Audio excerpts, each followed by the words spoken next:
नागेन्द्रहाराय त्रिलोचनाय भस्मांगरागाय महेश्वराय नित्याय शुद्धाय दिगंबराय तस्मै नकाराय नमः शिवाय।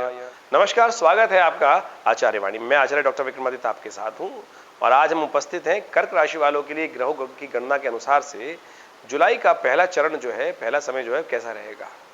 देखिए कर्क राशि वालों, आपकी राशि के अनुसार से यदि हम बात करें तो कई ग्रहों का परिवर्तन आपकी राशि में होने जा रहा है। शुक्र महाराज आपकी राशि से निकलकर आगे द्वितीय भाव में जाने वाले हैं और बुध महाराज आपकी राशि में आने वाले हैं। इस जुलाई के पहले चरण की यदि बात करें तो ये बहुत इंपॉर्टेंट चेंजेस हैं।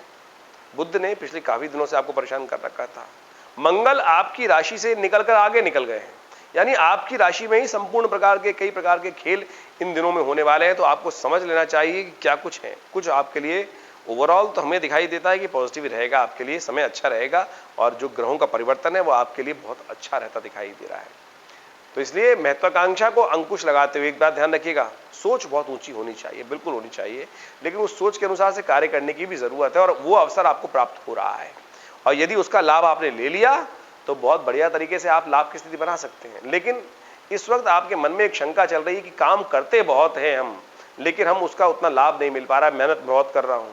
कारण है ना, शनि महाराज जहां चल रहे हैं वो वक्र स्थिति में हो गए हैं। वो आपके लिए 4 कदम आप आगे चलते हैं और 2 कदम फिसला के आपको पीछे कर देते हैं, ये कारण है। तो इसको नेगेटिव ना लें, इसको पॉजिटिव लेने का प्रयास करें। आपको 4 कदम आगे चलना है, 4 की जगह 8 चल लीजिए, 4 कदम की सफलता आपको प्राप्त हो जाएगी। ये सूत्र आप समझ लीजिए ज्योतिष के द्वारा।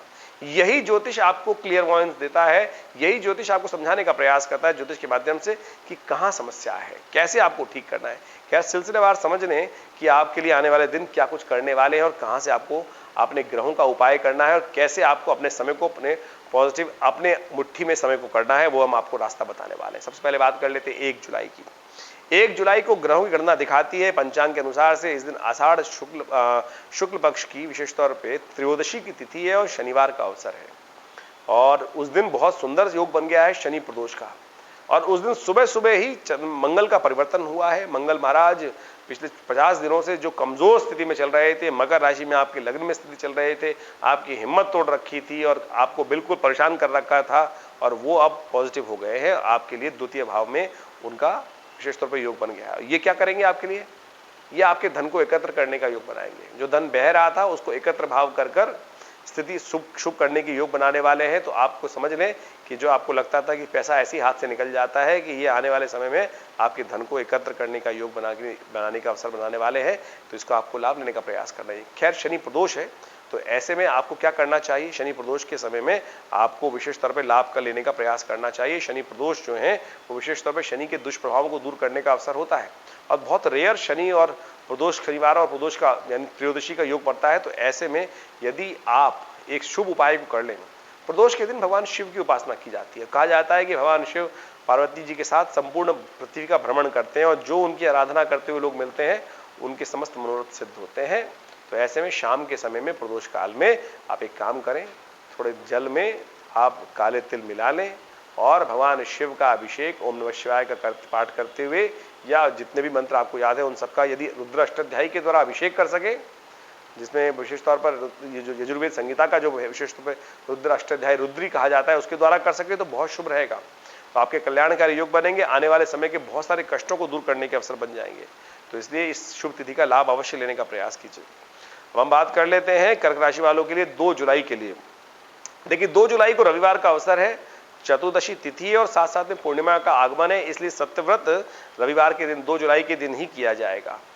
चंद्रमा का परिवर्तन इस दिन मध्याह्न काल में हो रहा है, जो आपके लिए थोड़ा भारी रहेगा।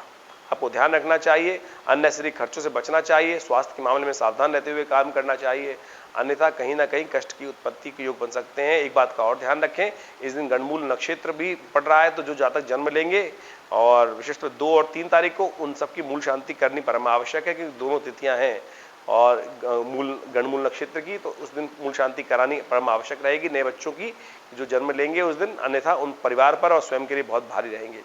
हम बात कर लेते हैं 3 जुलाई की। 3 जुलाई को सोमवार का अवसर पूर्णिमा और आषाढ़ पूर्णिमा, वैशाख पूर्णिमा और गुरु पूर्णिमा का योग है।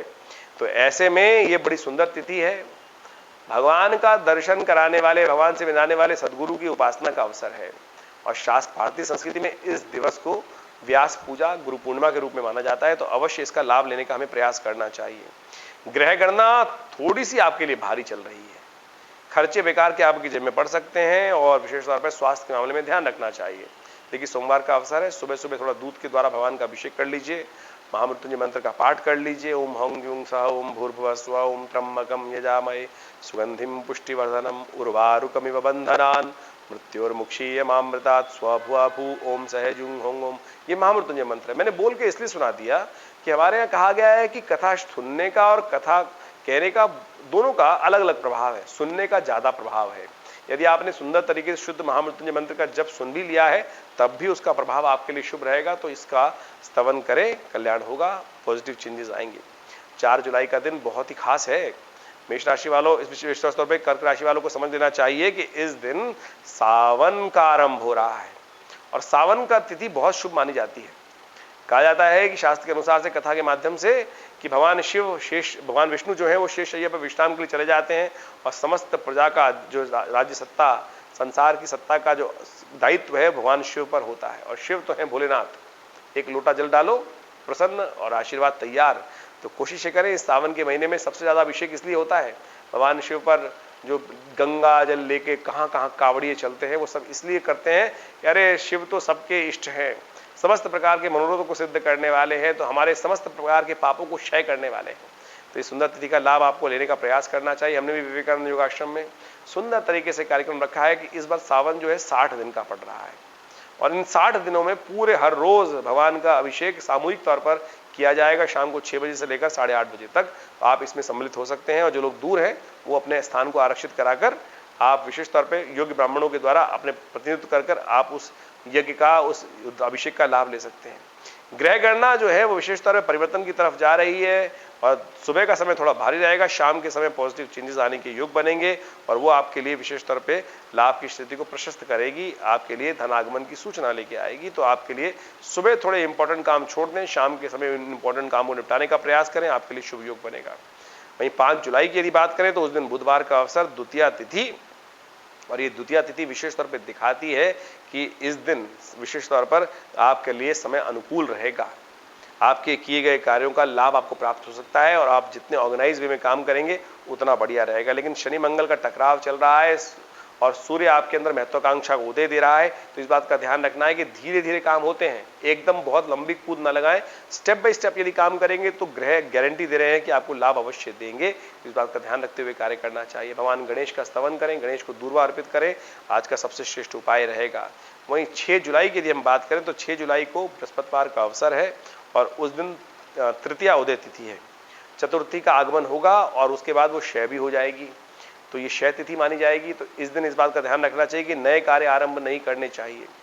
आज का तिथि आपकी विशेष तौर पे आपके लिए सुबह के समय तो आश्वस्त करती है, गारंटी देती है लाभ की, लेकिन शाम के समय नुकसान होने के योग बनाती है। तो इसलिए सुबह के समय महत्वपूर्ण कार्य को पूर्ण कर लें, शाम के समय को भगवान के स्तवन में लगाने का प्रयास करें, वो आपके लिए अच्छा रहेगा। दोपहर को करीब 1:41 पर चंद्रमा का परिवर्तन होगा और सुबह करीब अगले दिन सुबह रात को 12 बजे के बाद शुक्र का परिवर्तन होगा सिंह राशि में। उस दिन गणेश चतुर्थी भी है और चतुर्थी क्षय भी हो गई है, तो इस बात का ध्यान रखें, नया कार्य आरंभ करने के लिए तिथि शुभ नहीं है। यदि हम बात करें 7 जुलाई की तो 7 जुलाई को शुक्रवार का अवसर है, पंचमी तिथि है। ये पंचमी तिथि जो है सावन की बहुत खास होती है। ऐसे में कई बार कुंडली में कुछ अशुभ योग बन जाते हैं, उनको दूर करने के लिए ये बहुत प्रशस्तकारी तिथि मानी जाती है। आपकी राशि के अनुसार से ग्रहोजन की योग जो है वो आपके लिए थोड़ा भारी दिखाई देता है, सफलता में बाधा उत्पन्न करने के योग बन सकते हैं, द्वंद्वात्मक स्थिति उत्पन्न होती दिखाई दे रही है। तो इसलिए द्वंद्वों से बचने का आपको प्रयास करना चाहिए। जो भी कार्य करें उसमें बहुत ज्यादा नेगेटिविटी ना रखें, पॉजिटिव होकर काम करने का आपको प्रयास करना चाहिए, तभी आप कार्य क्षेत्र में सफलता के योग बना पाएंगे। अन्यथा थोड़ा सा दिमाग को तेज करने का आपको प्रयास करना चाहिए। एक बात और ध्यान रख लें, तो आपके लिए जो हम बताने जा रहे हैं कि पंचमी तिथि का महत्व विशेष तौर पर नोट कर लें। सावन की शुक्ल जो पंचमी होती है, जो शुक्ल और कृष्ण पक्ष की दोनों पंचमियां हैं, ये विशेष तौर पर काल भैरव जयंती, विशेष तौर पे जो काल सर्पयोग कुंडली में होता है उसको ठीक करने के लिए बड़ी प्रशस्त मानी जाती है। तो ऐसे में जिनकी कुंडली में काल सर्पयोग है उनको इस शुभ तिथि में अपने घर में, अपने व्यवसाय स्थल पर जिनकी कुंडली में काल सर्प योग है, काल सर्प योग शांति यंत्र को स्थापित करके पूरे वर्ष 11 महीने के लिए अपने घर में अवश्य रखने का प्रयास करना चाहिए। कहा जाता है कि समस्त प्रकार के काल सर्प योग के जो योग बन रहे होते हैं, वो जो परेशान करने के योग बन रहे होते हैं, वो दूर हो जाते हैं। लेकिन एक विडंबना ये है कि आज की तारीख में बहुत सारे लोग जबरदस्ती हर कुंडली में काल सर्प योग बता देते हैं। हमने उसके लिए व्यवस्था बनाई है, और जबकि होता बहुत रेयर है। केवल 12 प्रकार के काल सर्प योग हैं, और वो जिस कुंडली में होंगे तो रेयर में आएंगे। लेकिन आज हर दूसरा आदमी कह रहा है मेरी कुंडली में किसी ने काल सर्प योग बता दिया, मैं पूजा कराया, वहां जाकर ऐसा खर्च कराया। ऐसा ना करें। आप उचित सलाह के लिए हमारे जो नंबर्स हैं उन पे अपनी जन्मपत्री को भेजें। हम बताएंगे आपको कि वैसे आपकी कुंडली में काल सर्प योग है भी कि नहीं। और हम माने आश्चर्य होगा आपको, 80% से ज्यादा लोगों की कुंडली में काल सर्प योग होता ही नहीं है, और बेकार वो फंसे रहते हैं। कुछ और कारण हो सकते हैं, तो उसको निवारण करने के लिए सही स्थिति जान लें। आपके लिए हमने ये व्यवस्था बनाई है, लाभ ले इसका, आपके जीवन में लाभ के योग बनेंगे। 8 जुलाई को ग्रह गणना देखें, शनिवार का अवसर है, षष्ठी तिथि है, और इस दिन दो ग्रह परिवर्तन की तरफ जा रहे हैं। मीन राशि में चंद्रमा का परिवर्तन होगा दोपहर को 3 बजे, और कर्क राशि में बुध का परिवर्तन होगा। ये दोनों के दोनों चेंजेस आपके लिए बहुत पॉजिटिव हैं आपकी राशि के अनुसार से।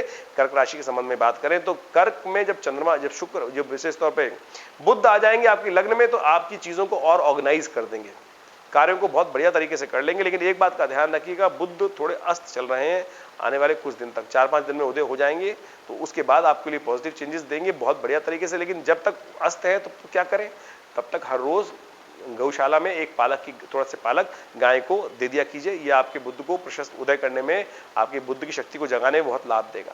चंद्रमा का परिवर्तन आपके लिए बहुत पॉजिटिव रहेगा, सरलता का उदय देगा, धर्म के द्वारा लाभ की स्थिति उत्पन्न करेगा आपकी राशि के अनुसार से। 9 जुलाई को यदि हम बात करें तो 9 जुलाई को रविवार का अवसर है, उस दिन सप्तमी तिथि है, और अष्टमी का आगमन हो जाएगा सप्तमी के उपरांत, और कालाष्टमी का योग पड़ रहा है। सावन के महीने में कालाष्टमी जो है बहुत शुभ होती है। कहा जाता है कि अष्टमी का संबंध कृष्ण पक्ष की जो अष्टमी है शिव के साथ होता है, और जो शुक्ल पक्ष की अष्टमी होती है उसका दुर्गा जी के साथ है। तो वैसे अष्टमी के दिन विशेष तौर पे कहा जाता है कि आप सावन के महीने में विशेष तौर पे शिव पार्वती दोनों का शुद्ध तरीके से पूजन करें। आपके बहुत मनोरथ को सिद्ध करने वाला अवसर प्राप्त होगा। आपके लिए तो ग्रह गणना विशेष तौर पर समझें, कर्क राशि वालों के लिए तो समय ही शुभ चल रहा है। आपका शुभ समय लाभ की स्थिति प्रशस्त कर रहा है। यदि आप बैलेंस होकर काम करेंगे, सरलता से काम करेंगे, और बहुत ज्यादा महत्वाकांक्षा को तवज्जो नहीं देंगे, जुआ नहीं खेलेंगे, तो बिल्कुल पॉजिटिव चेंजेस के योग बनेंगे। लाभ की स्थिति आपके लिए प्रशस्त बनी हुई है। दिमाग का पूर्ण उपयोग करते हुए कार्य करने की जरूरत है, कहीं भी किसी संकोच में फंसने की जरूरत नहीं है। समय आपके अनुकूल होगा, शिव की आराधना करें, कल्याण होगा। 10 जुलाई को ग्रहों की स्थिति तो है ही शुभ आपके लिए, लेकिन तिथि भी बहुत शुभ है। इस दिन सावन का पहला सोमवार पड़ रहा है, तो ऐसे में बहुत सुंदर तरीके से भगवान शिव का ध्यान करते हुए पूजन करें, कल्याणकारी योग बनेंगे। आपके लिए पॉजिटिव चेंजेस का समय दिखा रहा है, लाभ की स्थिति। हमने भी विवेकानंद योगाश्रम में सावन के पहले सोमवार के अवसर पर बड़ा भव्य रुद्राभिषेक, रुद्र महायज्ञ का कार्यक्रम रखा है। आप भी उसमें सम्मिलित हो सकते हैं। शाम के समय 6 बजे से लेकर करीब रात्रि में 8-8:30 बजे तक ये कार्यक्रम चलेगा। इसमें सम्मिलित हों, लाभ लें। धन्यवाद।